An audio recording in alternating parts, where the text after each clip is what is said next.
Radio Maria brings you Catechism of the Catholic Church.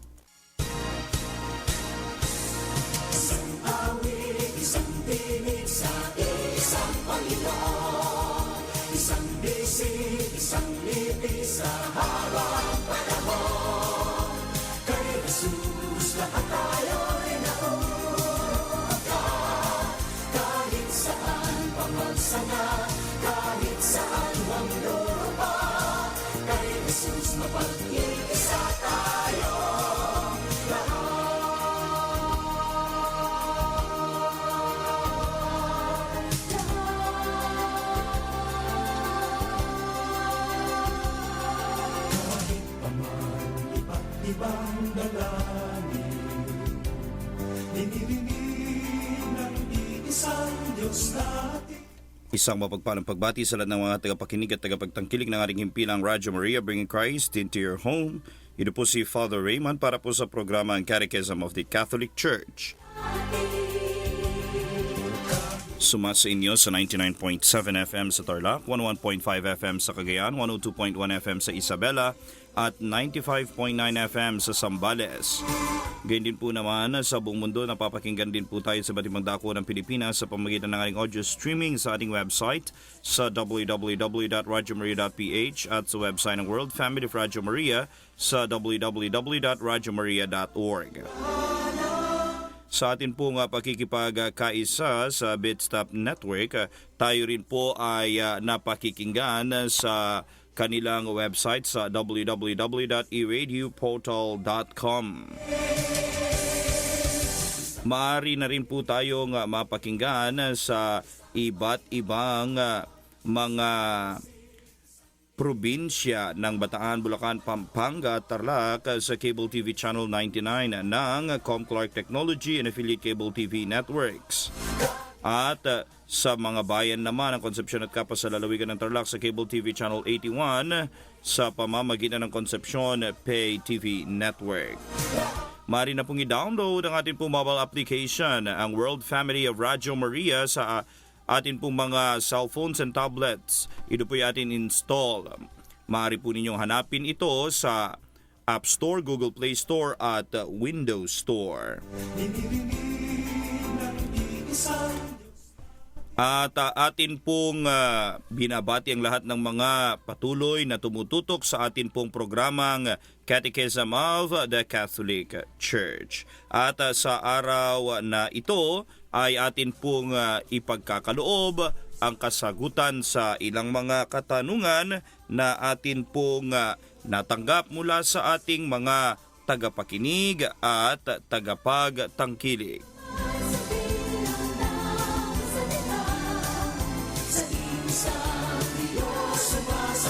Ngunit bago po tayo magpatuloy, tayo po muna ay mag-alay ng isang panalangin.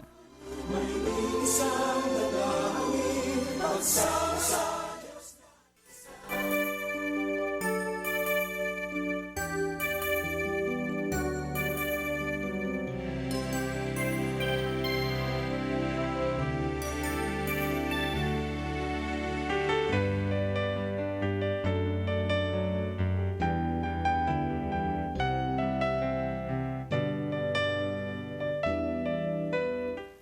Sa ngalan ng Ama, ng Anak at ng Espiritu Santo. Amen. O Diyos naming mahal, kami po ay nagpapasalamat sa biyaya na inyo pong laging ipinagkakaloob sa amin. Hinihiling po namin, O Diyos, na sana ay lagi mo po kaming gabayan patungo sa kaganapan ng buhay. Na ang kaganapan ng buhay ay matatagpuan lamang sa iyo. At ito po ay amin dapat yakapin sa pamamagitan ng pang-araw-araw na pagsunod sa iyong kalooban, kung saan ay pinagsusumikapan namin na tupdin kung ano ang katanggap-tanggap at karapat-dapat sa inyong harapan. Hinihiling po namin ito sa pamamagitan ng aming Panginoong Yesukristo, kasama mo at ng Espiritu Santo bilang iisang Diyos, magpa sa walang hanggan. Amen. Sa ngalan ng Ama, ng Anak, at ng Espiritu Santo. Amen.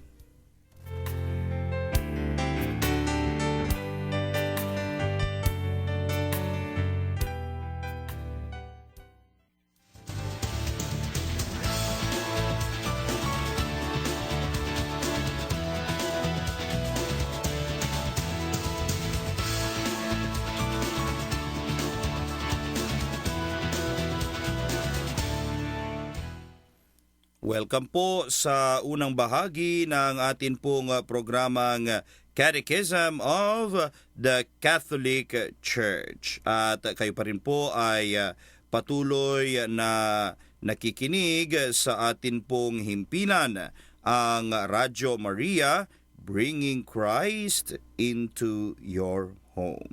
Maraming salamat po sa patuloy na pakikinig po ninyo sa atin pong programa. At siyempre, sa araw na ito, katulad po ng aking nabanggit, ay atin pong ipagkakaloob sa inyo ang atin pong mga ilang pagpapaalala patungkol po sa atin pong pananampalataya sa mga pang-araw-araw na nangyayari at nagaganap sa ating buhay na dapat po nating bantayan at laging titignan sa mata ng pananampalataya, sa mata ng ating inang simbahan, sapagkat ang inang simbahan ang siyang nagbibigay ng gabay sa atin kung papaano natin isasabuhay ang mga kautusan, ang mga kalooban, ang mga salita ng ating Diyos. Ang una pong katanungan ay may relation sa ipinagdiriwang po ng ilan sa atin pong mga kapatid na mga Filipino-Chinese sa araw na ito. Ang Lunar New Year. Kaya't bago po natin ipagkaloob ang katanungan at sagot, ay binabati muna po natin ang lahat ng mga Filipino-Chinese ng Happy Lunar New Year. Kong Hei Fat Choi, Gong Shi Fat Chai. Yung pagdiriwang pong ito ay naaayon po sa kung ano ang kalendaryo ng Ancient Chinese, ang Ancient China. Na alam naman po natin marami sa atin pong mga kababayan ay may lahi na ang kanilang mga ninuno ay galing sa bansang China at sila'y tumungo dito at sa iba't ibang dako ng daigdig. Dala-dala pa rin yung kanilang mga nakagisnang mga tradisyon. At isa nga ito sa mga nakagisnan nilang tradisyon. And we respect their tradition. And yet, with regard to the question we are about to share with you and answer also, yung atin pong pagrespeto ay siyempre may kaakibat na pagpapaalala para po sa mga kapatid po natin na mga Filipino-Chinese. Okay? Para nang sa gayon, makita din po naman nila ang pagdiriwang sa mata ng simbahan. Okay? So, ano po yung ipinagkaloob sa atin ng atin pong texter? From 7362. Dear Father, some Catholics join the rituals of Chinese, which is sin idolatrous against sa faith natin ang mga pamahiin. Never do I believe their rituals and pamahiin or pampaswerte. Kasi pati na rin kasi ilang mga Catholics, sige, join and believe naman. Good day. Maraming salamat po sa atin pong texter. Okay.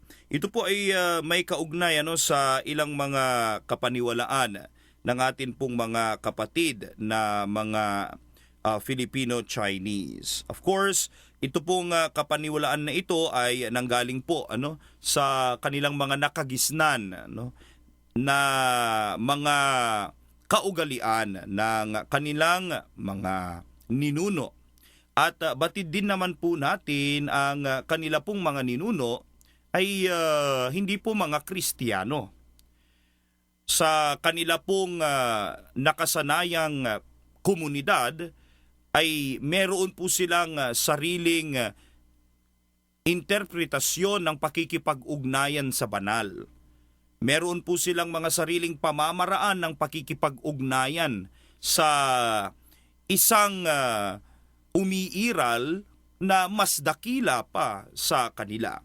At ito rin ay naimpluwensyahan ng iba't ibang mga relihiyon na isinasabuhay ng mga ninuno ng mga kapatid po nating Filipino-Chinese. And of course, some of the religions that must have affected the way they have their tradition, and so therefore their practices and rituals ay ang Buddhism. And also ang mga natural religions kung saan ay pinaniniwalaan ang nature to be with divine reality. Okay? At sa pamamagitan po nito ay meron po silang mga tinatawag nating mga amulets, talismans, charms, gestures na sinusunod magpasa hanggang ngayon at pamahiin superstitious beliefs. Dahil ito po ay naging interpretasyon ng kanilang mga ninuno sa kanilang mga nakaraang mga karanasan sa buhay. Okay? So, meron silang mga iba-ibang mga ribulto, pag-aalay na ginagawa at pagsisindi ng mga insenso, etc., etc. Pero sa mga ganitong mga panahon, ang pinagtutuunan nila ng pansin ay pampaswerte. Okay? Whereas pag nakita nyo naman po yung kanila rin mga ginagawa kapag meron po silang namatay na mahal sa buhay, makikita din po natin how elaborate their rituals, practices na ginagawa at superstitious beliefs. Okay? However, that would be another topic. Pero ang atin pong focus dito yun po bang mga ginagawa ng atin pong mga kapatid na mga Filipino-Chinese, okay? With, of course, these ancient Chinese practices, okay? Ay naaayon sa atin pong pananampalataya. Ang simbahang Katoliko ay nagtuturo po sa atin na tayo ay maging tapat sa atin pong pag-asa sa Diyos. Kung meron man tayong aasahan, ito ay laging ang Diyos lamang.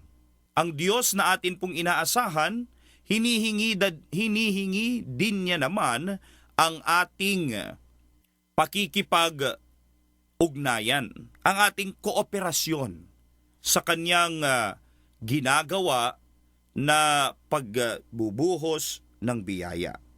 Ang itinuturo sa atin ng simbahan na pag-asa sa Diyos ay tumutukoy sa centrality of Christ, kung saan sa lahat ng ating mga iniisip, sasabihin, gagawin sa ating buong buhay, ang lahat ng ito ay dapat nakasentro kay Jesus. Nakababad sa ating pananampalataya kay Jesus. At nagdudulot sa atin ng pagkaugat sa isang matibay na relasyon kay Jesus. And so therefore, itong mga ito ay dapat laging magdala sa atin sa pag-ibig sa Diyos. Ngayon, ang paniniwala na magkakaroon ng mga swerte, kagalingan, kapangyarihan, kayamanan, etc., sa pamamagitan ng mga charms, mga pendants, amulets, talismans, at ang mga katulad ng mga ito ay hindi po nagbibigay sa atin ng malinaw na pag-asa sa Diyos. Dahil merong tendensiya na ang ating pag-asa ay ikakabit natin sa mga bagay-bagay. Ikakabit natin sa isang ribulto o kaya naman ay sa isang pendant, sa isang anting-anting, sa isang pampaswerte. Ang ating pag-asa ay dapat nakaangkla lamang sa Diyos at hindi sa mga bagay-bagay. Kanya nga, dahil po dito, merong tendensiya na ang paggamit ng mga ganitong mga bagay ay maglayo sa atin sa pag-ibig sa Diyos. Kaya pinapaalalahanan tayo ng atin pong Santa Iglesia na mag-ingat tayo sa mga bagay na nagbibigay sa atin ng pangako ng isang maayos na buhay sa kasalukuyan. Pero tinuturuan naman tayo na lumayo sa ating paghahanda para sa buhay na darating. Na yun ang mas mahalaga, yun ang mas importante, yun ang mas binibigyan dapat natin ng diin. Mga ginigiliw na mga kapatid, ang mga tinatawag po nating charms, pendants, amulets, talismans at itong mga iba pang mga pampaswerte na mga gestures at mga superstitious beliefs, sila po ay nakapasok sa tinatawag po nating occultism. At ang occultism ay may mga pangakong hungkag dahil ang kanyang iniiwang pag-asa ay nakadepende lamang sa mga bagay-bagay. Na kapag meron ka ng bagay na ito, tiyak ikaw ay magiging swerte. Na kapag meron ka ng bagay na naku, mamalasin ka. Na kapag ginawa mo ang bagay na ito, tiyak dudulutan ka ng maraming kaswertehan sa buhay. At kapag ito naman ay tinaliwas mo, mamalasin ka sa iyong buhay. Mga ginigiliw na mga kapatid, tayo ay pinaiiwas ng ating inang simbahan sa mga ipinapangako at ipinapakilala sa atin ng occultism. Dahil ito po ay may kaugnay sa mga tinatawag po nating divination and magic. At anuman pong uri ng divination or magic, ito po ay labag sa unang utos ng Diyos. Labag po ito sa Kanya dahil ang sinasabi sa atin ng Panginoon, huwag tayong magkakaroon ng ibang Diyos maliban sa Kanya. Kaya nga, ipinagbabawal at ikinukondina ang mga Diyos-Diyosan. At ang mga Diyos-Diyosan, uulitin po natin, ay hindi ang mga ribulto o imahen. Sapagkat ang mga ito ay nananatiling ribulto at imahen lang. Ang mga Diyos-Diyosan ay higit pa sa mga ribulto at imahen. Sapagkat ang mga Diyos-Diyosan ay sa kahit na sino o ano na bagay o pagkakataon na sa kanila natin iniuugat ang ating pag-asa, ang ating buhay, ang ating paniniwala.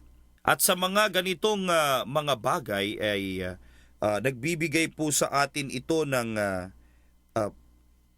Diyos-Diyosan na ang Panginoon ay inaisasantabi dahil higit na mas nabibigyan natin ng importansya ang mga bagay na ito kesa sa ating Diyos. Kaya nga, ang Diyos-Diyosan na sinasabi ng ating Panginoon ay hindi lang ang mga ginagawang mga Diyos-Diyosan na mga imahen o ribulto na sa kanila na lang talaga ang pagsamba at pagdarasal. Hindi. Ang Diyos-Diyosan ay maaaring matagpuan din sa ating kapwa-tao. May mga ibang tao na dinodiyos ng iba, na kapag yan ang nagsalita, dahil siyang nagpapakain, nagbibigay sa kanila ng pera, ay susundin nila. Kahit na ito'y labag sa kautusan ng ating Panginoong Diyos. Kahit na ito'y labag sa kalooban ng ating Poong may kapal. May mga iba na ang dinyo-Diyos ay pera. Gagawin nila ang lahat. Magkaroon lamang sila ng pera. Ibenta man nila ang kanilang kaluluwa sa dagat-dagatang apoy. Gagawin nila ito. Magkaroon lamang sila ng limpak-limpak na pera. Ang iba naman, kapangyarihan. At talagang may mga iba na nakukuha pa nila na gumawa ng karahasan, pandaraya, para lamang makapasok sila sa pwesto at magkaroon ng kapangyarihan. Dinyo Diyos ang kapangyarihan. Naandyan din ang mga dumudiyos sa kasikatan, na ibibenta nila ang sarili nila, kahit na ang kanilang pamilya, ang kanilang dignidad, para lamang sila'y sumikat, para lamang sila ay mapalakpakan, para lamang sila ay mahangaan. Dinyo Diyos ang kasikatan. At marami pang mga iba na mga forma ng Diyos-Diyosan. At ang anumang forma ng Diyos-Diyosan ay labag sa unang utos ng ating Panginoon. Now, sa atin pong tinatalakay na pagsagot sa katanungan na yun po bang mga ritual na ginagawa ng mga kapatid po natin na mga Filipino-Chinese na nagdiriwang ngayon ay kailangan na ma-purify? Tama.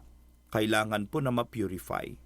I-purify po ito ng atin pong pananampalataya.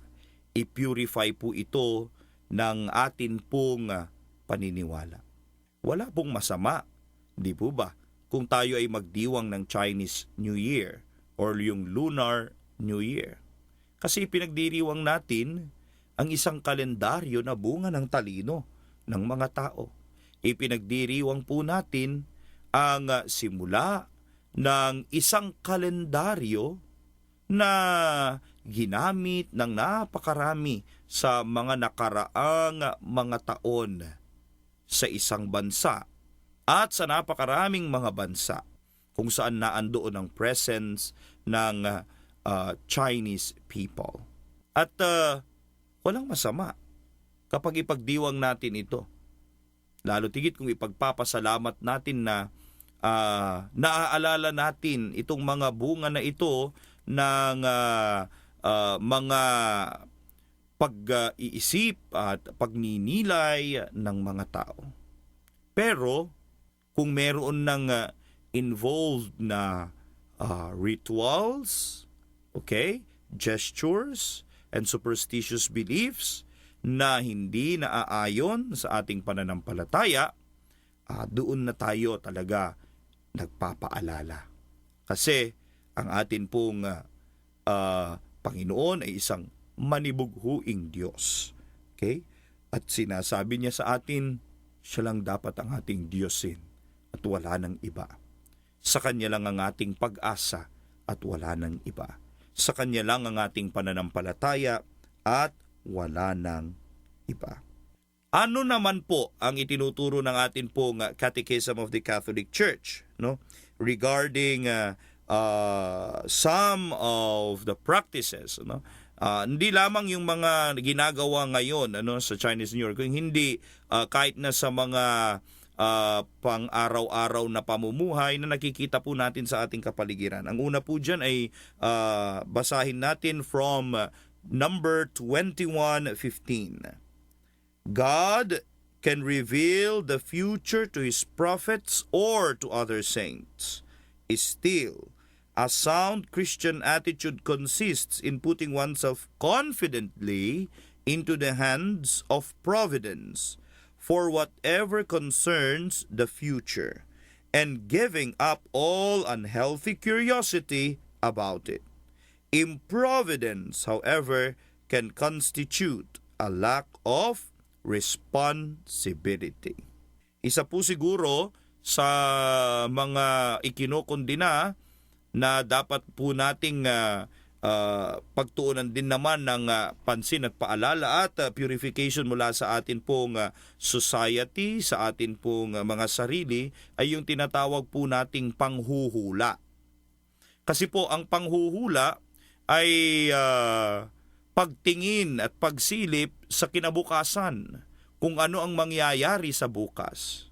Tayo po ay mahilig diyan sapagkat gusto po natin kontrolado natin ang bukas at sasabihin natin na, okay, sige, paghahandaan ko ang bukas na yan. Okay, sana iyon. Kanya nga lang ang nangyayari dahil pinaghahandaan mo ang kinabukasan na yan at nafo-focus ka doon, dahil gusto mong kontrolado mo ang buong sitwasyon, ikaw naman ngayon ay nahuhulog sa tinatawag nating improvidence. Ito po ay ang kawalan ng espasyo ng probidensya ng Diyos para sa ating kinabukasan. Ang atin pong Panginoon ay laging nagwiwika sa atin na huwag tayong matakot. Tayo po ay dapat magtiwala sa Kanya dahil ang Kanyang probidensya ang tutulong sa atin para sa kabutihan natin. Kaya mga ginigiliw ng mga tagapakinig at tagapagtangkilik, yung mga nanghuhula at nagpapahula, alam ko, nasubukan na ng marami sa atin ito, hindi rin po ako excused, no? At meron talagang dulot naman na tulong o kaginhawaan sa pakiramdam. At meron din naman na ibibigay sa atin na takot at pangamba dahil sa mga nasasabi sa atin sa kinabukasan. But then, the Lord said, live in the present moment. Live the future to the future. My providence is enough for you. Yun nga ang sabi niya kay San Pablo Apostol, hindi ba? My grace is enough for you. Kaya nga, pagkatiwalaan po natin ang biyaya ng Diyos. Ang susunod pong paragraph, Catechism of the Catholic Church 21:16. All forms of divination are to be rejected.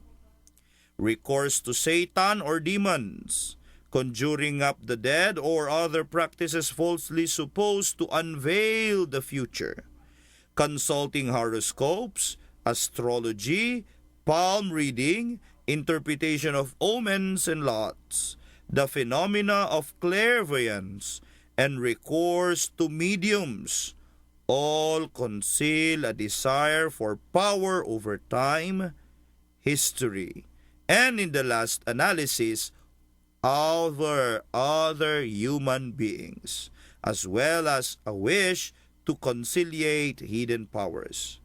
They contradict the honor, respect, and loving fear that we owe to God alone. Napakinggan po natin. Malinaw ang mga pananalita ng ating katikismo. Ano ang mga ipinagbabawal na dapat ay wag nang gawin ng mga Kristiyano Katoliko. And lastly, on this topic is Catechism of the Catholic Church 21:17. All practices of magic or sorcery by which one attempts to tame occult powers so as to place them at one's service and have a supernatural power over others, even if these were for the sake of restoring their health, are gravely contrary to the virtue of religion. These practices are even more to be condemned when accompanied by the intention of harming someone, or when they have recourse to the intervention of demons. Wearing charms is also reprehensible. Spiritism often implies divination or magical practices.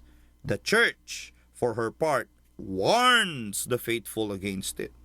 Recourse to the so-called traditional cures does not justify either the invocation of evil powers or the exploitation of another's credulity.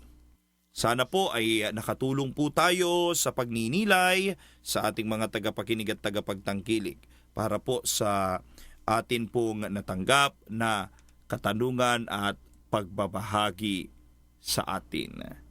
Magbabalik po ang ating programang Catechism of the Catholic Church.